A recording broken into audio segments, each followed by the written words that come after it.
Eric, you gave Ethan the start at Florida. He actually did pretty good in the minutes he had. Then you played him 1 minute at Mizzou against Mizzou. Then you played him 29 last night. Obviously, he was playing well. Kind of what goes into a thing where a guy starts, fouls too much, plays a minute, then he gets 30 minutes.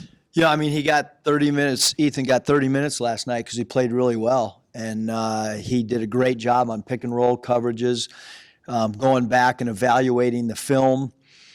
He did a great job also of fronting the post against Fulkerson. I thought he altered some of Fulkerson's shots because he's so quick off the floor. But he did a better job fronting the post and making it difficult on the catch. He did that better than anybody last night, so therefore he stayed in the game and kept playing. And, obviously you can't play a guy a lot of minutes when he gets in foul trouble in a short amount of time. So I think that, Adrio, Reggie, Ethan, all three of those guys, like defending without fouling is really important. What did he do I think he had 3 fouls, but, he obviously nothing like he did at Florida. What did he do to defend well without fouling too much? Yeah, I mean, I think the big thing is showing the refs your hands. We spent the last, probably 5 practices where we've been holding the towel above our head when we do our shell defense, and we even, for 2 days of prep for this last game, we used the towels even when we defended their sets. So I don't know. We just you gotta let the ref see your hands, and you can't get in foul trouble if the guy doesn't catch the ball, the guy you're guarding. So what we've been trying to tell our guys is, your job is to front the post, let them throw a lob, and then if the lob gets thrown over the top, it's not your fault. It's the back side or the weak side. That's their responsibility. And if you're guarding the post the way we play it, you have to be between, the pass and your man. So, we're giving up lob passes and we're not giving up direct post feeds, and Ethan did a great job of that. There was a moment last night after Desi made a mistake defensively. I think he came over to you, said, "I got you. My mistake. I'll make up for it." Is that self-accountability kind of a sign of growth from him? Yeah, I thought it was awesome, because, there was no excuses. I mean, Desi owned up to the fact that, that he missed an assignment, so to speak, and there's not much you can say back to a player other than, all right, great, let's, go make it happen. It's same thing when a ref says, hey, I missed a call. As a coach, you can't say anything else, and when a player says, hey, I missed an assignment, you kind of go, all right, great, let's move on. It's when a guy has an excuse of why he didn't be where he was supposed to be when it escalates. Just about Georgia, just what do you know about them and what do you look for from them? Yeah, I mean, I watched a lot of Georgia stuff last night, Nate, and they're 11-4 at home, so they play well in their own building for sure. They have a really special player in Edwards. You look at projected mock drafts or whatever, he's projected pretty high, can't get much higher. We played Markelle Fultz when he was at Washington, and he was the #1 pick in the draft. And so we're going to have some special rules on how we defend him.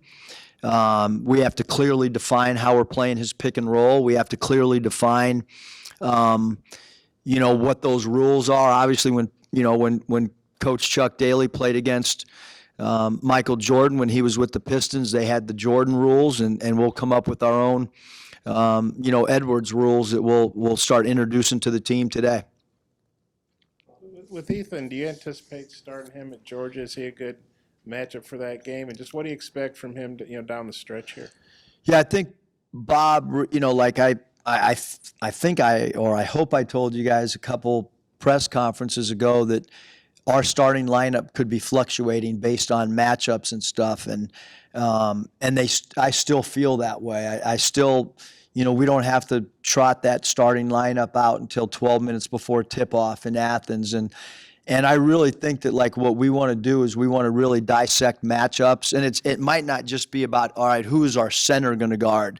it might be about, who's our power forward going to guard, what's the best matchup for Mason, and who's Isaiah going to guard, and so on and so forth. And obviously, Jimmy's our premier defensive stopper. We got to figure out who we want him on every night, and then that might mean who our 5-man is, or is the opposition 5-man a mobile guy? Is it a guy who needs a little bit more physicality? So I think all those things play into it. But I will say that was the best start that we've gotten off maybe all season long. I thought we were phenomenal offensively. I thought we were phenomenal defensively, and Ethan played a big part in that. So what you want from any young players, you want to continue to see him grow, and most importantly, you want to see him gain confidence. So that when he steps out on the floor against Georgia, he should be a more confident player and more sure of himself than he even was going into that Tennessee game. He had, I don't know, 3 offensive boards really, really quick. Obviously, that's been, an area you guys haven't been real strong because you're size challenged, I guess. What do you think about him as an offensive rebounder? What makes him good at that? I think, anytime a guy's a good offensive rebounder, one, they have a knack for the ball or a nose for the ball. 2, he's quick,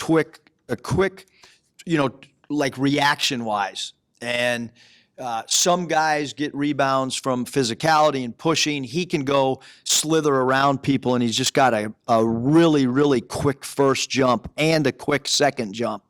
He gets off the ground faster than anybody we have, and so that helps him as well. And I think that him squeezing the ball and not bobbling it, I thought he did a great job of that last night.